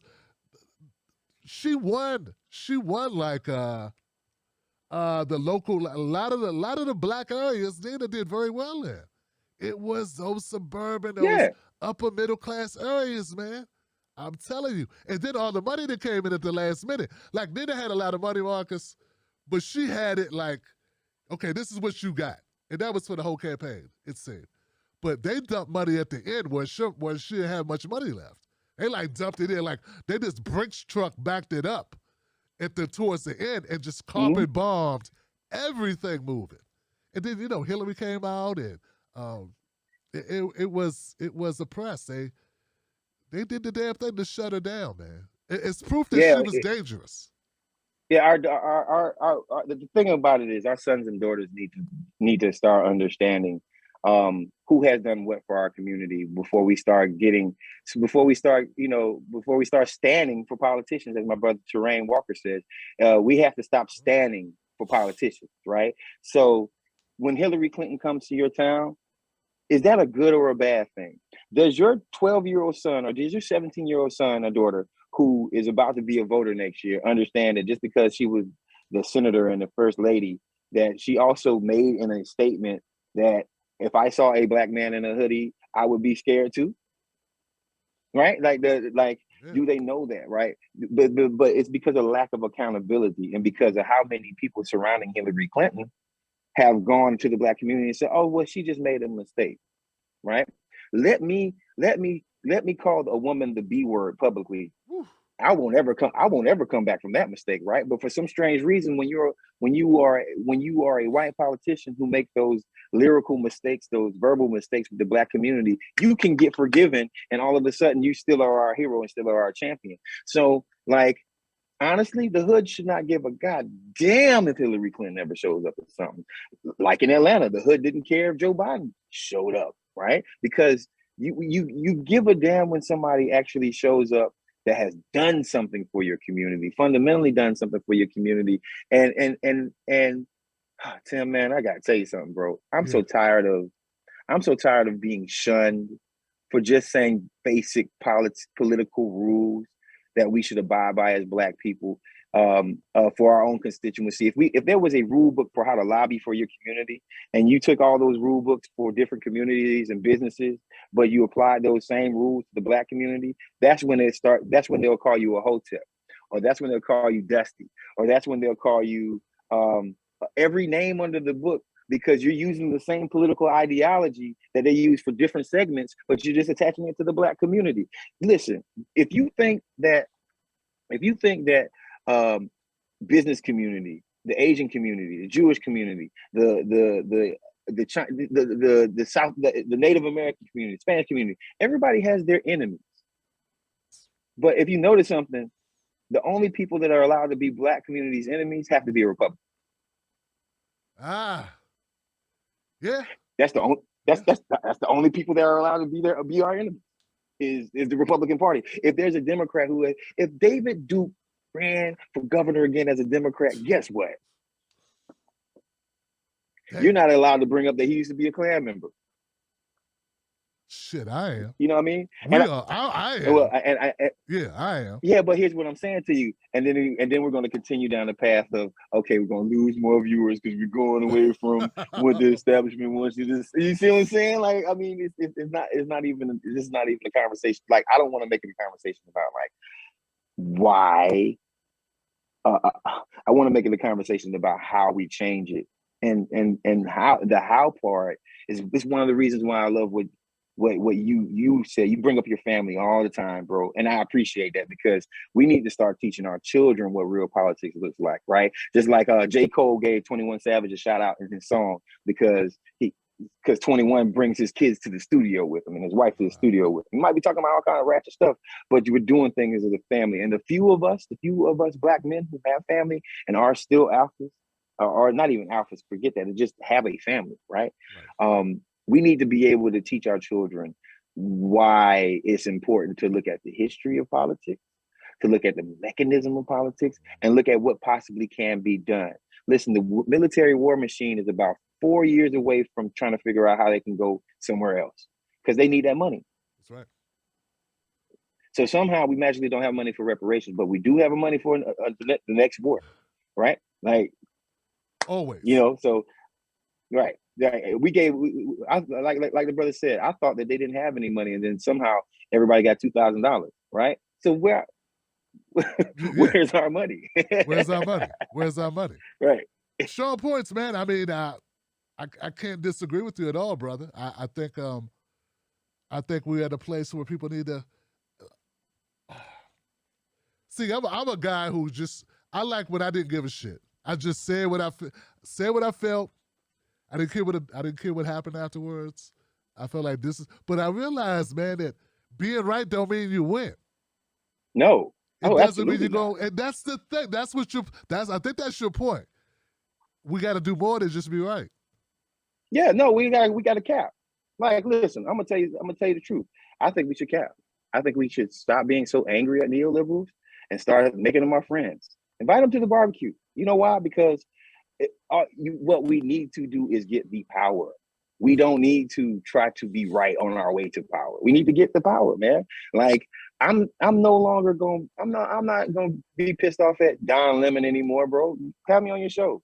Let's go get drinks, Don. Fuck it, right? Like because it's like this right here. We keep playing from the outside in, and we haven't figured out how to gain power to actually win elections and win power within our own communities. I mean, I will say that it's starting to change, but neoliberalism has a strong foothold within the Black community. Trust me, I was the first Black person in America fighting for Bernie Sanders. Get that right, like me. You're looking at the guy, the number one person who, before Nina Turner was there, before Teslin was there, before Breonna Greyjoy, before Joy Gray, before all these people who were Black, I was the first person that was working for Bernie Sanders, that put his career on the line to go to the South in churches that I've been in, grew up in, who pastor was best friends with Hillary Clinton or best friends with Bill Clinton, whose new roof was about to get paid for by the Clinton Foundation, and going up in their church and saying, "Hey, listen, there's this guy that's running against Hillary named Bernie Sanders. Y'all need to check him out." You know how much smoke I took? Hey, listen, you want to know the real reason why I'm not famous? That's it right there. Yeah. That's it right there. I can imagine. It right there, right? Yeah. Oh man, it was horrible. But what I'm saying is, I didn't play their game, and at the time, I didn't realize how to play their game. You don't play their game by saying the morally righteous thing that needs to be done. You play their game by saying, okay, well, you know what? When Bernie becomes president, we guarantee that the X amount of funding is going to go to this program right here. Wow. Yeah. Don't make the moral argument of why XYZ. Stop trying to make the moral argument every time. You make the moral argument to the general public, but when it comes down to leadership in our communities, you got to play that same game that the neoliberals have been playing for years. And unless you can replace that money or guarantee that there's going to be a safeguard for some of these folks' money, then you're fighting a losing battle. You are. What's in it for them? What? Because that's how people look at politics right now, right? So I guess I go back to my initial question, Tim. Do you want to win? Or do you want to be right? Gotta want to win. You have to want to win. In Ohio, brother. And this is another thing, brother. So when the whole thing went in and blew over, brother, I'm there. I'm livid. I get into it, right? I run into Breonna Joy in Ohio the night that Nina loses. At the location, we're walking through the crowd. We're filming it. And I said, that's Bree. Damn, Bree's here. That's fine. I heard she was here. So then we sit down and talk. And we were just as very cordial, very cordial, laid back. But on my way home, brother, after the loss, start thinking about that conversation we had. And I think Bree knew something. She had a little twinkle in her eye, like, all right, Tim, you delusional. Okay, this shit is not looking good. I'll say this, brother. I was very upset. I feel like I took things too personal. Because, see, I was living and sleeping with this damn campaign too long. Dude, I know that there's a 20-year life expectancy deficit for black people in certain parts of Ohio compared to richer locations. And I could not help that person get elected when I think they're definitely the superior candidate. That's right. And then I had people I had people, and like I've been building this platform for 10 years, and I got these people that I met in the progressive arena, and I feel like they abandoned this opportunity that I felt that we've been working for. I know that I worked for, but I thought we were working for. Look, it's not just that we lost, Marcus. It's that we didn't lose together. And that hurt, bro. That hurt, man. They left me out there. And I didn't take that well. I didn't take that well when I got back. You know, I didn't take that well, and I blew up on some folks. And look, I apologize for blowing up like I did, because don't nobody own nobody's shit. Okay, I get that. That's right. And it's not up to me who you support or why you support them. So that right there is that's kind of just jive too emotional on that tip. You know what I'm saying? Like, if you work on enough campaigns, and I think you know this, Mark, because you worked. I'm sure some good people you know, such as yourself. You said you didn't run to win, but you would have probably preferred to win, I guess. You know? It was my first time. Yeah. Other than Bernie, this is my first time giving a shit, to be honest, bro. Like, it was definitely the first campaign I really worked with. So, what do you think about all of that, brother? Well, I mean, that's why we need more. That's why we need more people to run for office. I go back to point A again, because we can't put all of our progressive chips on Nina Turner. Like, we needed to be sad about Nina, and we need to be happy about the 40 other races that we ran in places where the coronation is going on, right? I'm not, even though I donated a whole lot of money to Nina, I'm not gonna like, I didn't put my wherewithal and everything that I am into that. Plus, you're crazy as hell if you think you're just gonna trust white progressives to just stick with you at all times. You're nuts, dog. Like, I mean, we could go back, and I'm sorry, bro, but you're right, like, bro. we can go, right. Yeah. If we think about it, you know, and this is something I'm gonna say on your show, because I said it on Clickbait Political Thirst Trap, and I'm gonna say it over and over and over and over and over again. Reparations needs to be the top priority for progressives, not Medicare for all. Reparations over that. You know why? What's up? I think reparations needs to be the bill, and Medicare for all needs to be a part of the reparations bill. Wow, it's strong, right? Yep. Because just like what's the name of it? Just like Color Purple. Until you do right by me. Yes. I mean, and it might sound silly, but follow what I'm saying to you, right? Like, it has been proven that the whole economy moves when a certain segment of the economy starts doing better. A certain segment of the economy that has been void and ignored has been the African American community, right? And also the morally. If you believe in spirituality, if you believe in yin and yang, Medicare for all doesn't address. Here's my thing. I am a strong Medicare for all advocate, so let me start there. But I call it Rep 1, reparations first, and Medicare as a earmark in a reparations bill, right? Everything that you want for Medicare for all in a reparations bill, right? Specifically targeting Native American community and the Black community, but white folks can get in where they fit in under Medicare for all, right? And the reason why I believe this is simple, because if you pass a Medicare for all bill, that does not address the fact that there is a lack of ambulances to make it to the Black community in most communities at a fast pace of time to even get us to a hospital where we can get Medicare for all. If you have not addressed the job shortage, which actually leads to the crime, not some bullshit about black men being inherently criminal driven, because that's not true. It's been proven. Once we have a job and we can actually get a job, then guess what? There's less violence in the community, and therefore there's less what? There's less needs for ambulances within the community. There are so many arguments to put reparations first. It's a larger scale deal that Medicare for All should be a part of. And once we get to that place of understanding that passing a Medicare for All bill on its own does not address systemic racism within the healthcare system, that's why we address the systemic racism by reparations, and then we put a healthcare bill in it. That's a big bill. That's the daring bill. But I'm not running for Congress. I love it. I love it. Put some skin in the game for these people.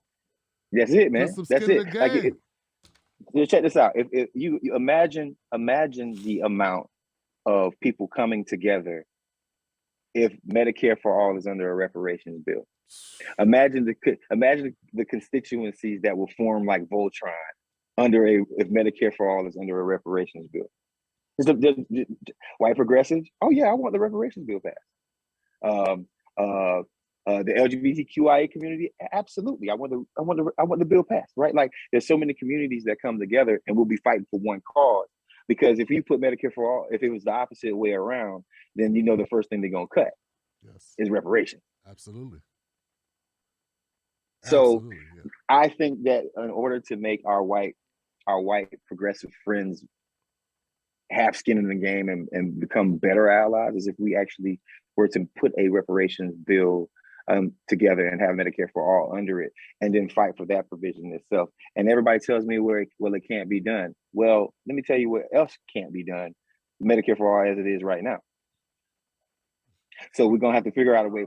How are we gonna take these moderate Black CBC members and make them vote progressive? They can't vote against a reparations bill. True. No Black politician can vote against the reparations bill. I'm sorry. You want your Medicare for All passed? Put it in the reparations package and watch what happens. Because as soon as a Black politician goes back to his constituency and says, "Well, I had to vote no on the reparations bill," it's a wrap. You're not getting reelected. That's I don't care. It's a wrap for you, brother. That's right. It's a wrap for you. So that's just my idea of how we get Medicare for All passed. Absolutely. Rep one. And that coalition that'll form, and hopefully it will stick together at that point. Because we will prove That's we right. will improve That's it as right. a voting block. We're a formidable voting block. We'll have some cohesion, and then what kind of changes can we make throughout this society? Being that coalition. Wow. Right. We have not had a coalition because white progressives and Black progressives really don't agree with it. I mean, we agree with the same things, but when we talk about police reform, and I've done these studies, I have numbers behind it. When we talk about police reform within white progressives, they believe in it, but they think that Medicare for All is more important than that. Now, follow me. If you talk to a Black progressive, what's more important, Medicare for All or police reform? They're going to say, I like to live. I don't want to get shot by a cop. That's my reality. You dig what I'm saying? Fuck free healthcare. I just want to have the opportunity to not need healthcare. Just being over policed. Right? Yes. Yeah, we're just being yeah. So how do we form that coalition the right way? We have to start thinking a little bit more strategic and put the least of us first. Therefore, putting some of these CBC members on a hot seat by forcing a reparations bill, right? Like you want to see the quickest change to a moderate thought process if a Black bill, a real Black bill, actually makes it to the floor of the House. That would be strong. Then that would be strong. But I need AOC to say reparations. Woo. But I need but you see what I'm saying? But I need all the progressive politicians. And by the way, there's so many progressive Democrats that don't get put on the hot seat. There's a lot of progressive Democrats in the progressive caucus who don't get put on the hot seat for the decisions that they make because of the squad, right? That they get away with murder by like always Xing out their own things that will put money into the Black and brown community. Like there's a lot of progressives who claim progressive, support Medicare for All, but literally would take funding away from funding sources away from African Americans just so they can get their bill pushed a little bit further along. And the CBC is perfectly fine with it. And that's what I think we should change. See, I'm unaware of this. See, that's the thing, man. So that's part of that's why I need to expand my network, brother. Because some of the things you're bringing up, man, it's hard keeping one guy staying on top of all this information, man. But that's so one of the things I want to talk to you about is this right in line with what we're discussing. A black progressive party. A black progressive unit. And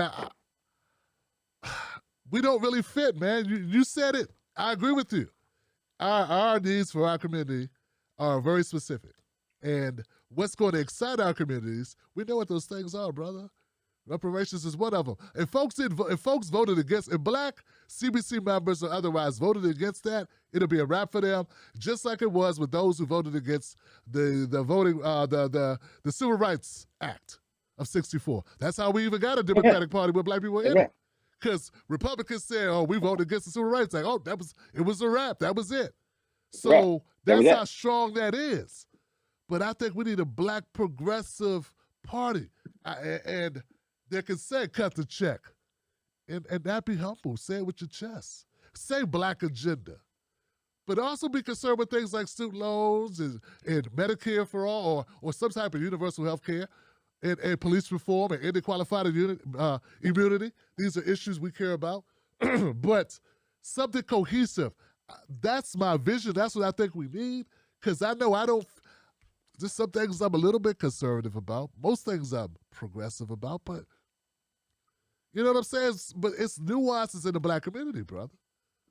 We're not all one way. But I think black progressive, because as long as black's first, I think it's a different tone to the party. So what do you think about that? Well, I mean, corporations have their own party. It's called a Republican and a Democratic Party. How come we can't have our own party, right? I do agree with it. The logistics and the legwork of it, and also the sheer amount of hate from people in power right now that how dare you go against the Democratic Party? I mean, you got to look at it. We do have an example in the recent of last century. That's the Mississippi Democratic Freedom Party with Fannie Lou, right? Fannie Lou started her own party outside of the Democratic Party of Mississippi because the Democratic Party in Mississippi was what? Racist. And she started her own party and got on the convention floor. And it made Lyndon B Johnson tell ABC, ABC, and whatever channels that were up then, y'all cut that black woman from my doggone television right now. She don't need to be talking about she's sick and tired of being sick and tired.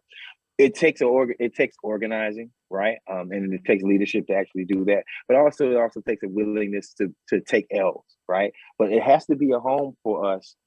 And I mean, there has to be a political home for black progressives. There has to be a political home for white progressives who believe in a more nuanced view of how we are going to go about fixing the country and getting what we want.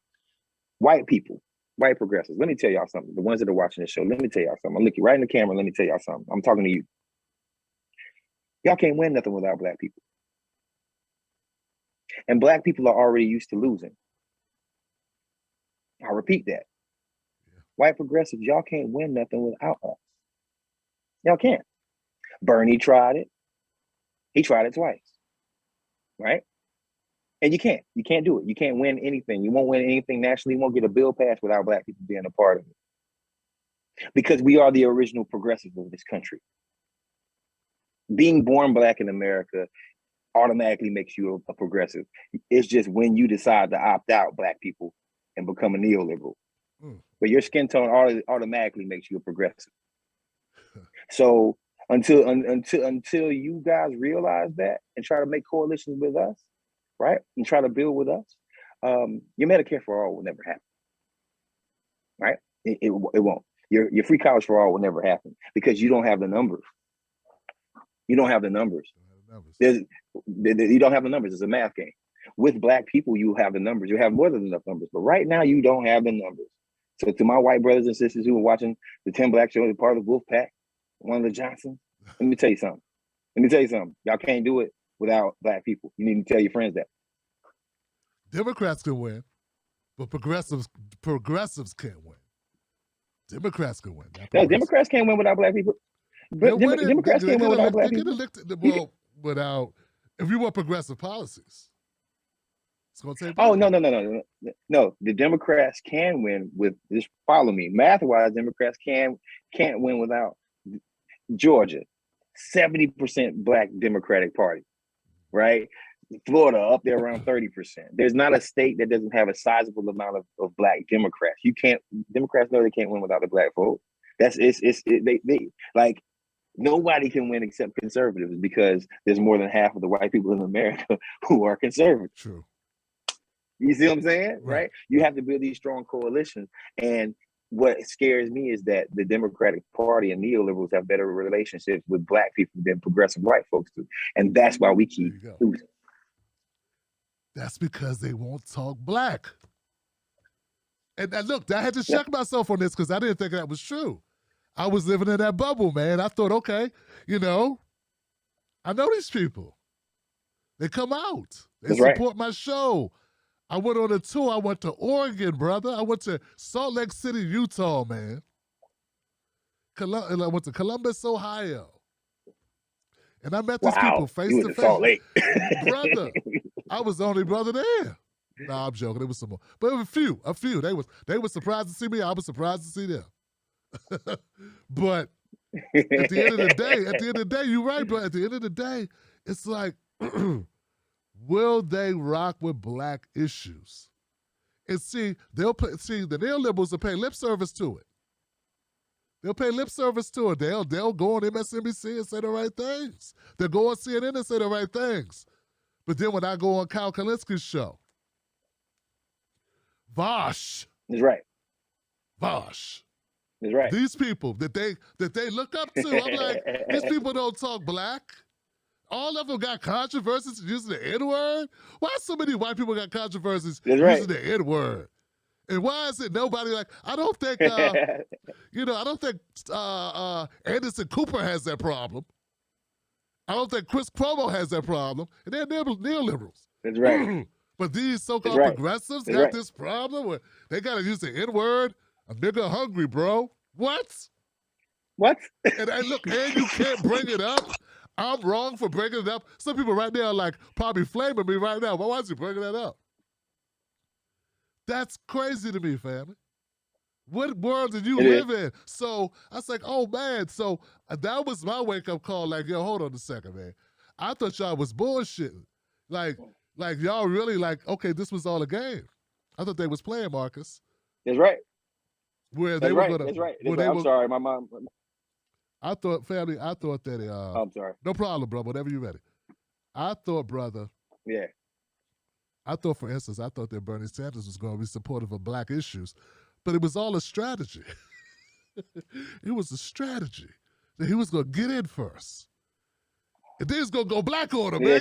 How can he be for all this shit like Medicare for all and student loan debt relief and all this shit and not support a black agenda? Come on, man. That can't be true. He marched with MLK. He marched with MLK, Marcus. Tim, listen, man, you're talking to the person who had to have the conversation. So don't let nobody else tell you nothing different. When it comes down to having all of the tough conversations about the black community in 2016, there's a reason why I wasn't invited back in 2020. And that's because they thought I was a problem. And the reason why they thought I was a problem is because I said I made too much sense. There was white consultants on that campaign. I always bring this up. There were white consultants on that campaign who fundamentally did not want to talk about black issues because they thought that they wanted to be the best at everything. It's a power, it's an ego thing, right? It's an ego thing. And they thought that black people should automatically, it's real paternal. They thought that black people should automatically go with Bernie because he has the best policies for America, not creating a relationship and seeing what our communities want. Don't force your issues down our throat. Right. And people always ask me, Tim, they always ask me, was Bernie a racist? No, Bernie is just an old white man. But the leadership around him practice racist ways of campaigning, and the leadership around him. But then that also leads to be questioned. Then, Bernie, they work for you. You're supposed to check that, right? I've given this story on my channel, but I'm gonna give this story to you real quick, and then I gotta bounce. But I'm gonna give this story to you about what happened in Bernie 2016, and I bring it up because it's one of the funniest. It's one of the funniest things that ever happened to a Black politico ever. So you remember that commercial, America, the I'm proud to be an American, and it was a commercial that Bernie came out with. Yeah, and they had the no, it was Simon and Garfunkel commercial that they used, right? And they were strumming the guitars, and there was a Bernie Sanders commercial, and they had all these people in farms and this, that, and the other, but it was a bunch of white people. So I said, hey guys, listen, it only cost us $7,000 to film a commercial. We have raised more money in the history of, at that point, we had raised more money in a primary than anybody had in history, right? Okay, just follow me. I said, listen, don't run that commercial that you ran in Iowa and South Carolina. Don't do that. Don't run that same commercial. You need to, let's license out some Marvin Gaye. What's going on? Right? Let's license out Marvin Gaye. What's going on? Let's put some Black faces in the commercial. Let's make a commercial that is centric to South Carolina. So they said, yeah, we got you. I was in Charleston, South Carolina, about to head towards a pastors meeting with some of the most influential South Carolina Black pastors, right? Because it was me down there doing the work, the Black outreach director. I was doing the work in South Carolina. Man, I'm taking a shower, and in the shower, I hear the commercial from Iowa, and I was like, "Is that on my ringtone, or is that on the television? This is on CNN right now." So I run out and I see it, and the only thing that they did was they switched out a white person's face and they put Justin Bamberg's face in the commercial, and he was there for 5 seconds, right? And you wonder why we get our ass whooped. So what I'm saying is like Bernie has the same problem that a lot of white progressives do, and that's to lean in and kneel in and believe the Black people that are around them, and also know that the most progressive issue you could ever push in America are Black American issues. You don't know what's better than we know us. We know what we want. Ask us what we want, and that's what you run on, not what you think we should want. Right? That's right. That's right. That's exactly it. Marcus Ferrell, man, I want to thank you for taking time out, family. Where do people go to find out more about what you got going on, brother? Hey, man, could everybody follow me on Twitter? That's Marcus for America, Marcus for America on Twitter. Go follow Clickbaity Political Thirst Trap. We're going to be doing more shows back live. And hopefully when we start, you'll come on our show and rock and roll with us. Also, if you could, I own a little cannabis company called Restorative Roots. Restorative Roots. If you wouldn't mind, go visit our webpage if you're interested in getting the t-shirt. Our t-shirts literally say Black-owned cannabis company. They're the coolest, most softest feeling shirts on the planet. Please go just order a t-shirt. And if you need cannabis consulting on how to get into the business, feel free to reach out to me on Twitter, also on Instagram, Marcus for America. And also you can follow Marcus Ferrell page on Facebook. And I appreciate being down with the Wolf Pack. My brother. No doubt, man. This has been great, man, fam. Thank you once again, Marcus, man. Yeah. That's it, man. RestorativeRoots.com, Marcus for America on Twitter. Look him up, y'all. RestorativeRoots.net. .net, okay, my bad. .net. Good. Yeah. This way we get to say it a couple times so they know what's up. RestorativeRoots.net. Marcus for America, y'all. Much love, Marcus. Be well, brother. Be safe. I appreciate you, Tim, man. Let's connect soon. That's it, y'all. All right, y'all. That's all I got. I see y'all soon for Pause with Tim Black. We out of here. Peace. Marcus, thank you. And we are ending now.